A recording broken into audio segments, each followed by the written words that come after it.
With us is Beverly Hills forensic psychiatrist, Dr. Carole Lieberman. Well, doctor, first of all, very briefly, for people who may not know, what exactly is Ambien anyway? Ambien is a drug for insomnia, and it is a very strong drug, and because of all of its side effects, I actually never prescribed Ambien because of how dangerous it is.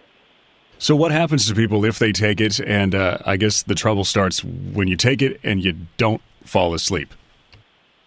Well, there are all kinds of potential side effects, from hallucinations to blackouts, sleepwalking, and sleep driving. I actually was involved as an expert witness in a case of a woman who took Ambien and then did sleep driving and ended up killing somebody on a bicycle.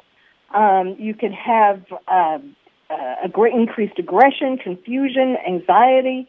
It basically is a combination of a sleeping brain and a waking brain. It mixes the two together, and it can have all kinds of problems from that.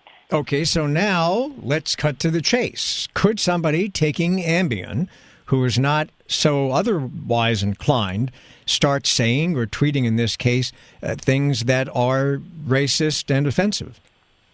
Well, it's not likely that it would make somebody become racist, but because your brain is muddled, essentially, it makes it more likely that you won't be able to inhibit some things. In other words, if you had your full brain together when you were tweeting, you would have had better judgment than to put that in a tweet. It doesn't mean that maybe she doesn't think that, but it certainly is possible that she wouldn't have tweeted it.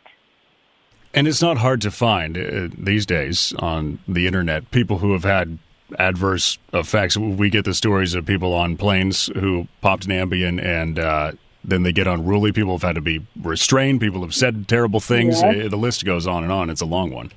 And there are a number of celebrities who have had bad experiences with Ambien. We have Patrick Kennedy, for example, who crashed his car into the security barricade at the Capitol.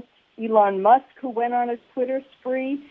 He had wine beforehand. Wine, of course, increases the likelihood of having all these other side effects, makes it worse, mixes up your brain even more. Tiger Woods, remember when he was found asleep on the side of the road? Ambien was in his blood. Sean Penn went on The Late Show with Stephen Colbert, and he had Ambien. He explained that he had taken a red eye the night before and then took Ambien, and apparently that was why he was, saying some of the things he was saying. So it actually, it disinhibits you. It's kind of like an extreme form of alcohol, that disinhibits you and lets you say things that you wouldn't likely before otherwise have said. Okay, so let me run by you what Sanofi, which is the company that makes Ambien, told us in a statement. And I'm quoting now. It says, people of all races, religions, and nationalities work at Sanofi every day to improve the lives of people around the world. While all pharmaceutical treatments have side effects, racism is not a known side effect of any Sanofi medication. Yes, I read that, and yes, you can't really say that racism, just like, it does contribute or potentially have cause nausea, diarrhea. Well, I guess it's a kind of diarrhea, right? Diarrhea of the mouth. Of course they're going to defend their product, but as I said, because of all of these dangerous things that I have actually, seen, I never prescribe it. It's not worth it. There are other things. If you have insomnia, there are plenty of other things that you can take, from, doing things like listening to night sounds, on a very natural kind of way, to other kinds of medications that don't have these really crazy side effects. Okay, that's forensic psychiatrist Dr. Carole Lieberman.